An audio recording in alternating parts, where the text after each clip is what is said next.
Shalom, jemaat Tuhan yang terkasih, selamat hari Minggu, selamat beribadah kepada Tuhan.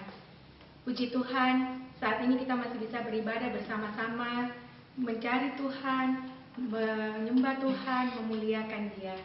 Ini semua karena anugerah Tuhan yang begitu besar bagi kita. Mari kita mempersiapkan hati kita menghampiri tahta kudus Tuhan.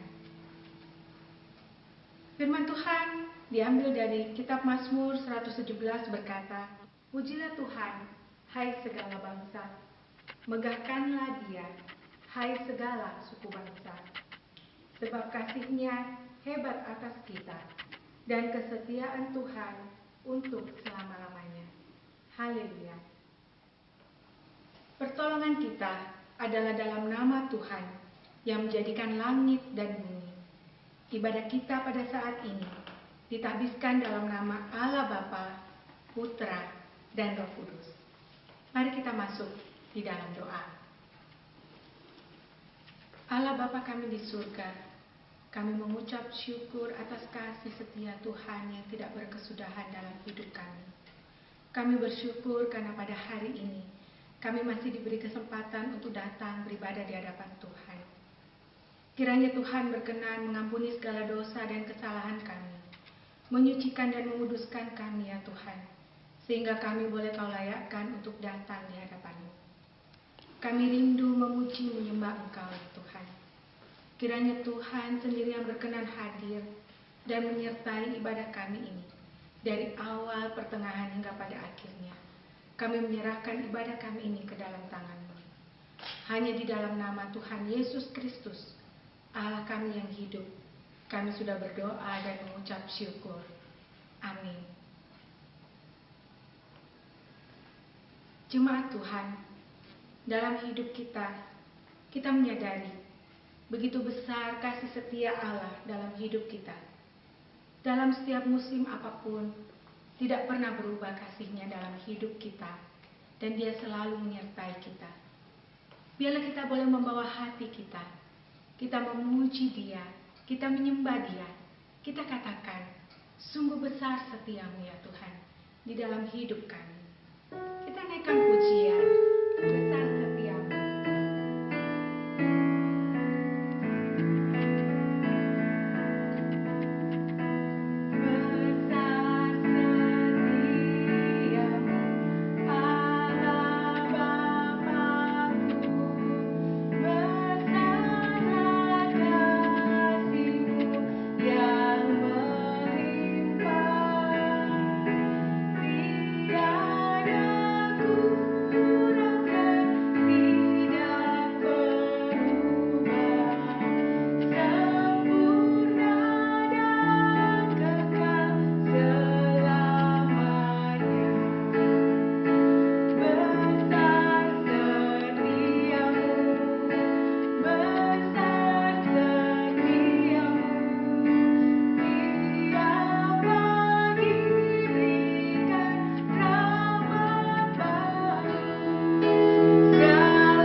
Terima kasih Tuhan.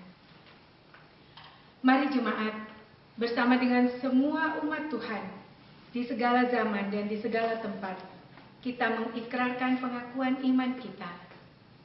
Pengakuan iman rasuli.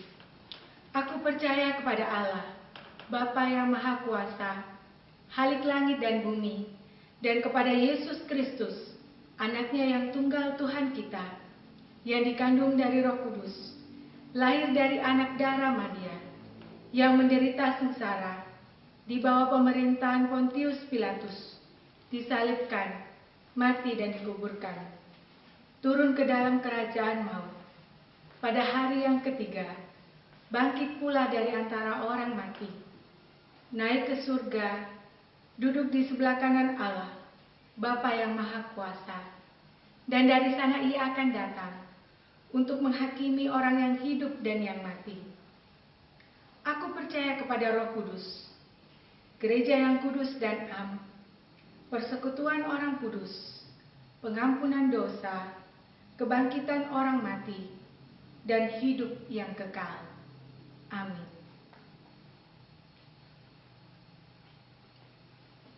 Jemaat Tuhan yang terkasih, di masa-masa saat ini adalah masa-masa yang sulit bagi kita. Tetapi Tuhan mau kita tidak menyerah di dalam hidup kita. Dia adalah Allah yang selalu berjanji akan menyertai kita dan memberikan kekuatan di dalam hidup kita. Oleh karena itu, marilah kita sebagai orang percaya, kita boleh saling menguatkan satu sama lain. Kita saling menegarkan satu sama lain, saling mendukung di masa-masa yang sulit ini. Dan biarlah kita boleh tetap berpegang teguh dalam iman kita kepada Tuhan dan percaya kepadanya. Jangan pernah menyerah. Dia adalah harapan di dalam hidup kita. Mari kita menaikkan pujian di hadapan Tuhan. Jangan pernah menyerah.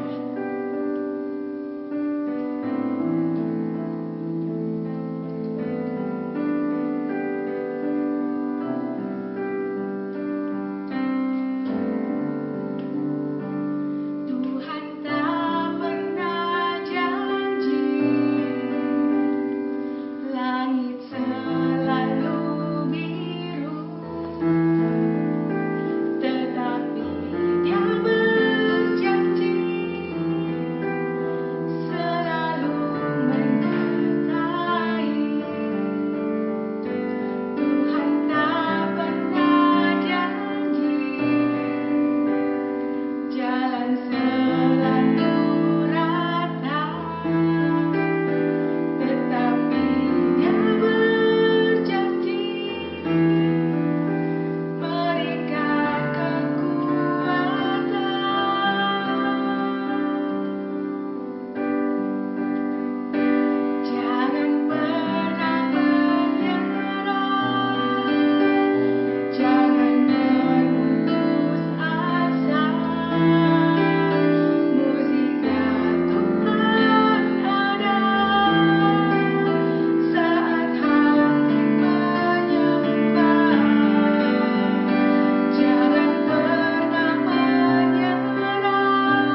Shalom, salam sejahtera jemaat terkasih. Sebelum merenungkan firman Tuhan, mari kita satu dalam doa. Bapa di surga, kami bersyukur kepadamu atas pimpinan dan penyertaan-Mu hingga saat ini. Dan kami bersyukur Tuhan terus memelihara dan kami bisa datang kepadamu untuk merenungkan firman Tuhan pada saat ini. Tuhan, kiranya kebenaran-Mu dapat meneguhkan iman kami. Kami dapat hidup bersandar pada Tuhan.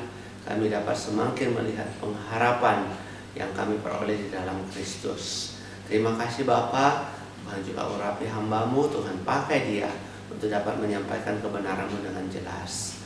Di dalam nama Putra-Mu Yesus Kristus kami sudah berdoa. Amin.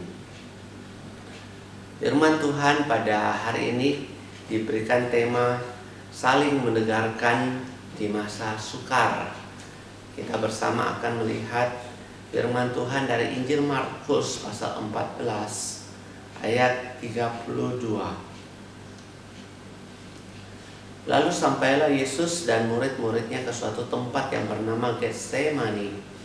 Kata Yesus kepada murid-muridnya, "Duduklah di sini sementara aku berdoa."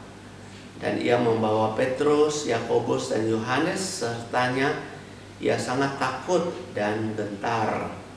Lalu katanya kepada mereka, "Hatiku sangat sedih, seperti mau mati rasanya.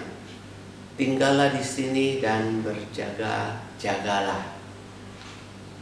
Jemaat Tuhan yang kami kasihi, masa-masa sekarang ini adalah masa-masa sukar. Di mana-mana kehidupan semakin sulit karena wabah pandemi yang melanda seluruh dunia.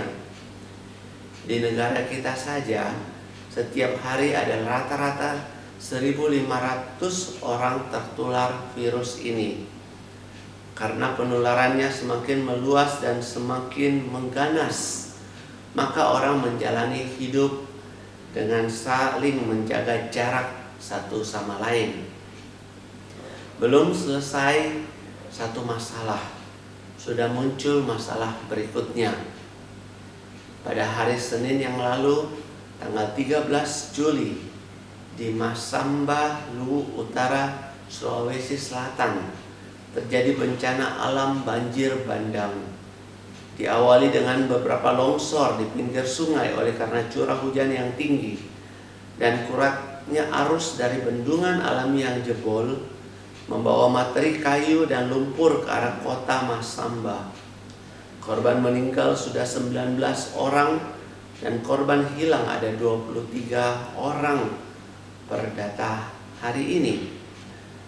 Dan yang kita perhatikan bersama, ada 15.000 jiwa korban yang mengungsi akibat banjir bandang ini. Saudara, kita tidak tahu bagaimana kondisi 15.000 orang jiwa yang sedang mengungsi itu. Mereka tinggal berkumpul bersama-sama di tengah penyebaran COVID-19 yang semakin meluas ini. Kalau hari ini kita merenungkan tema firman Tuhan, saling meneguhkan, saling menegarkan di masa sukar. Banyak orang berpikiran, urus diri sendiri saja sudah sulit. Urus keluarga saja sudah begitu kompleks dan rumit. Satu hari saja bisa kita lewati sudah bersyukur. Belum tentu kebutuhan sendiri itu tercukupi. Bagaimana bisa membantu atau memperhatikan sesama di masa-masa demikian? Namun, betulkah membantu sesama di masa sukar ini itu sulit? Saya teringat tentang kisah dua orang India yang sedang mengarungi badai salju di pegunungan Himalaya. Mereka berjalan sangat susah payah karena udara yang sangat dingin itu terasa sampai ke sumsum tulang, dan terpaan angin dingin juga menambah beratnya perjalanan mereka. Di tengah perjalanan tiba-tiba mereka berjumpa dengan seorang laki-laki yang tergeletak di pinggir jalan. Karena terkasihan melihat keadaan orang itu, Orang India yang pertama berkata kepada temannya, orang ini masih hidup. Kasihan sekali kalau dia dibiarkan tergeletak di sini. Dia pasti akan mati. Mari kita tolong dia. Tapi temannya menjawab, bagaimana kita bisa menolongnya? Kalau membawa diri sendiri saja sudah sangat susah di tengah badai yang dingin dan keras seperti ini. Kalau kau ingin membawanya, silahkan. Tapi aku tidak akan menolongmu. Maka orang yang pertama dengan sangat susah payah memanggul tubuh orang yang tak berdaya itu. Sedangkan temannya lebih dahulu melanjutkan perjalanan sendirian. Orang India yang pertama memang pada awalnya merasa perjalanannya sangat berat karena beratnya tubuh orang yang dipanggulnya. Namun lama-kelamaan ia tidak terlalu merasa kedinginan lagi karena kehangatan tubuh orang yang dipanggulnya itu juga menjalar ke tubuhnya. Maka ia terus berjalan dengan pelan-pelan. Kemudian di depan, masih di tengah jalan, dia melihat satu orang lagi yang tergeletak di tengah jalan. Ketika ia memperhatikan lebih dekat orang yang sudah meninggal itu, ternyata dia adalah teman seperjalanannya tadi. Karena tidak tahan terhadap cuaca yang sangat dingin, temannya itu akhirnya meninggal dunia karena kedinginan. Sedangkan ia tertolong oleh panas tubuh orang yang ditolongnya itu.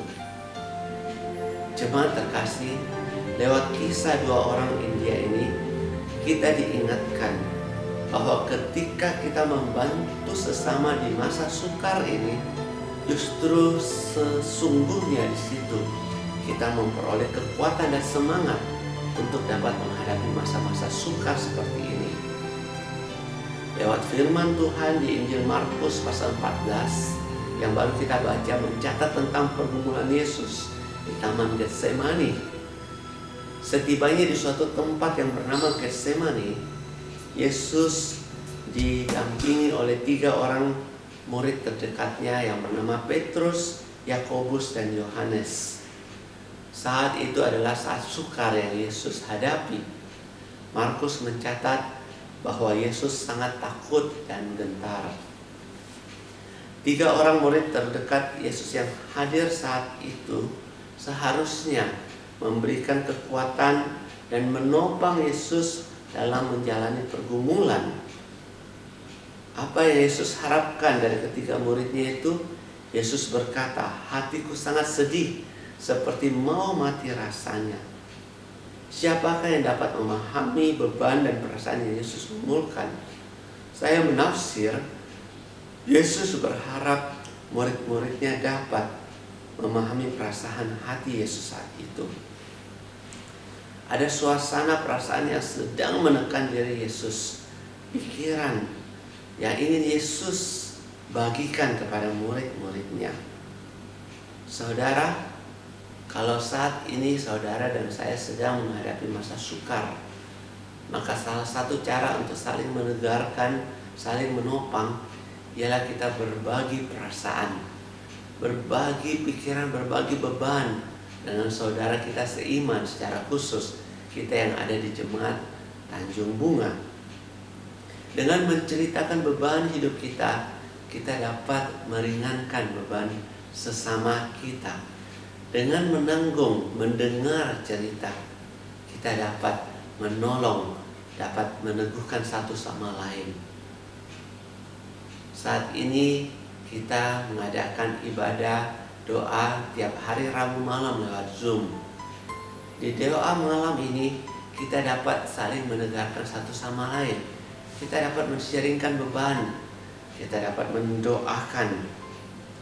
Di masa-masa ini mungkin saudara merasakan beratnya tekanan hidup itu. Mungkin ada saudara di rumah saat ini yang merasa kehilangan gairah, kehilangan semangat, bahkan kehilangan pengharapan.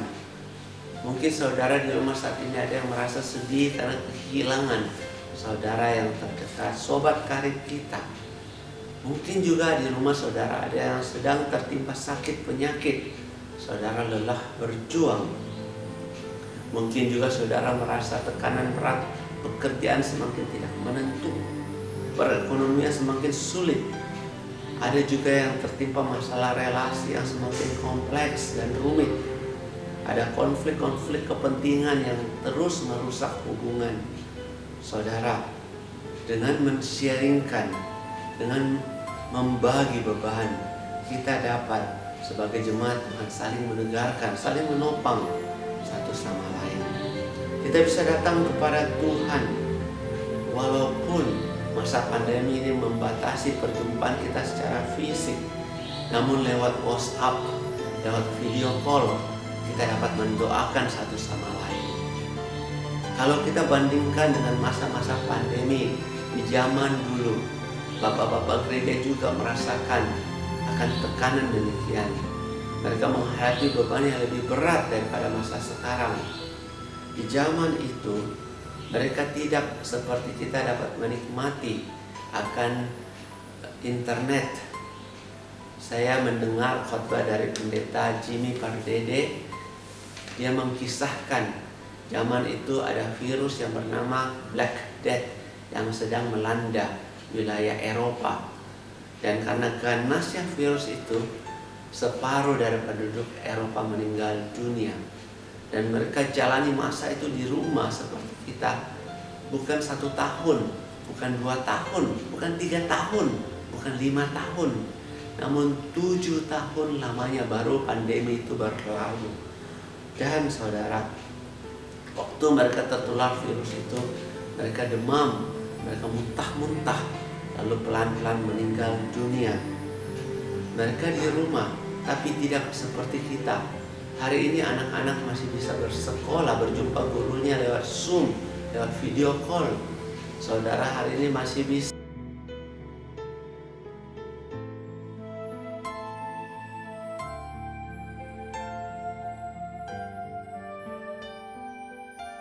Yang kedua, di dalam kita saling menegarkan satu sama lain, kita juga dapat menghadirkan Yesus di dalam kehidupan kita.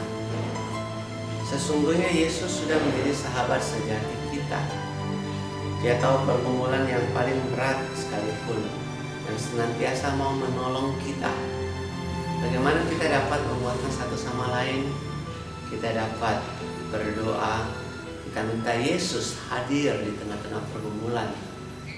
Di masa-masa sukar ini, Dialah sahabat sejati kita. Dia mau menemani kita dalam menjalani masa sulit ini dan menghadapi akan masa-masa ini. Yohanes 15 ayat 13 mencatat bahwa Yesus sudah menjadi seorang sahabat yang bahkan rela mati di atas kayu salib, menanggung dosa dan beban kita. Dan dia sudah menyelesaikan segala masalah, bahkan masalah terbesar sekalipun, yakni kebinasaan di dalam api neraka. Itulah sesungguhnya masalah yang paling berat, yang paling sukar yang dihadapi oleh umat manusia, yang sudah diselesaikan oleh Tuhan Yesus. Dan dia sudah menanggung semuanya itu di atas kayu salib. Sebuah lagu yang berjudul Yesus Sobat yang Sejati ditulis oleh seorang yang melewati begitu banyak tragedi di dalam hidupnya.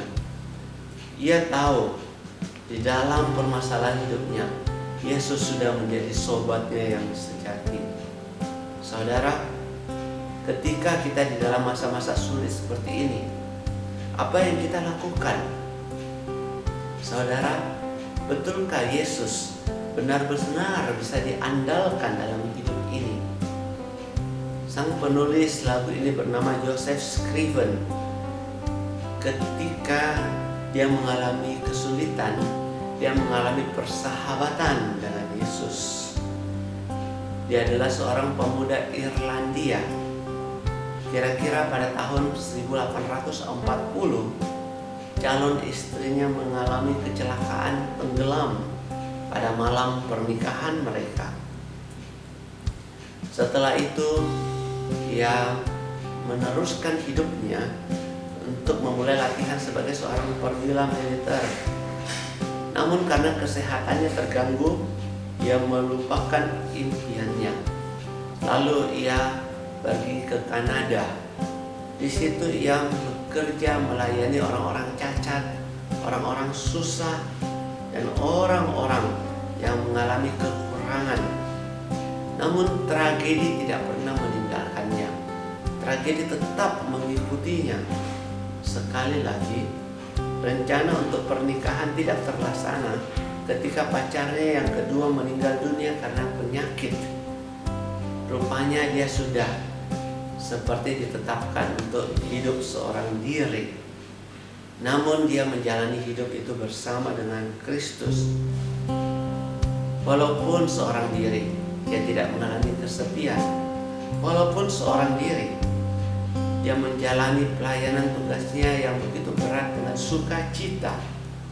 Walaupun di tengah-tengah tragedi, Yesus sobat yang sejati memberikannya damai dan melindunginya. Saudara, seperti apakah Yesus?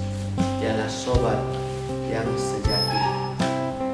Setelah kematiannya, Joseph Scriven diberikan suatu penghargaan di tempat dia berada, dimakamkan, didirikan sebuah tugu yang didirikan di Port Hope, Ontario, dan banyak orang ke sana untuk mengenang kisah hidupnya dan menemukan sahabat yang sejati hanya ada di dalam pribadi Yesus Kristus. Sungguh, Yesus adalah sahabat kita yang setia. Dia mengenal dengan baik siapa diri kita. Dia mengenal dengan lebih begitu baik apa yang kita gumulkan, dan dia tahu apa yang kita rasakan. Sekalipun banyak kata-kata yang sulit kita ungkapkan, yang tidak dapat kita mengerti. Saya membacakan liriknya. Bagi kita yang lemah, dia sahabat yang sejati. Oh, betapa kita susah, kita berlelah, tapi itu berarti kita kurang berpasrah dalam doa kepadanya. Kalau hari ini hidup kita kacau balau oleh pencobaan, jangan pernah berputus asa. Berdoa, berserulah kepada Tuhan. Saudara, kiranya Tuhan menolong kita. Kita dapat menjadi sahabat yang baik dengan menguatkan saudara kita yang lemah di masa sukar ini. Kita juga dapat menghadirkan Kristus di dalam hidup orang-orang yang sedang bergumul di zaman yang sukar ini. Kiranya Tuhan memberkati saudara. Mari kita masuk dalam doa. Terima kasih ya Tuhan buat kebenaran firman Tuhan yang sudah kami renungkan bersama pada hari ini. Tuhan, tolong Tuhan jemaat-Mu dimanapun mereka berada, agar sekali lagi mereka dapat dikuatkan, mereka dapat diteguhkan, dan pengharapan mereka kepada Tuhan tidak pernah berkesudahan. Sebaliknya, mereka dapat semakin dekat dengan Tuhan, dan mereka dapat semakin berharap kepada Tuhan. Terpuji nama-Mu ya Tuhan. Dengar doa kami. Saudara terkasih, arahkanlah hatimu kepada Tuhan dan terimalah berkat Tuhan. Kiranya rahmat dan anugerah dari Allah Bapa, cinta kasih yang sempurna dari Tuhan Yesus Kristus, pertolongan dan tuntunan Allah Roh Kudus menyertai saudara sekalian mulai saat ini sampai Maranatha, Tuhan Yesus datang yang kedua kalinya. Amin. Terkasih, saya akan membacakan beberapa warta jemaat yang akan kita perhatikan bersama. Warta pertama, gereja menyediakan pelayanan doa bagi jemaat yang membutuhkan kekuatan dan doa. Jemaat bisa menghubungi hamba Tuhan yang tertera di layar monitor saudara. Jemaat juga dapat mengikuti doa malam pada setiap hari Rabu jam 8 hingga jam 9 malam. Kita dapat saling menguatkan dan meneguhkan bersama lewat Zoom doa pada setiap hari Rabu malam. Bagi jemaat yang rindu memberikan persembahan, jemaat dapat mentransfer ke nomor rekening yang tertera di layar monitor saudara. Dan warta terakhir pelayan ibadah pada hari Minggu depan tercantum di depan layar monitor saudara sekalian. Demikian warta. Terima kasih atas perhatiannya. Selamat hari Minggu. Tuhan Yesus memberkati.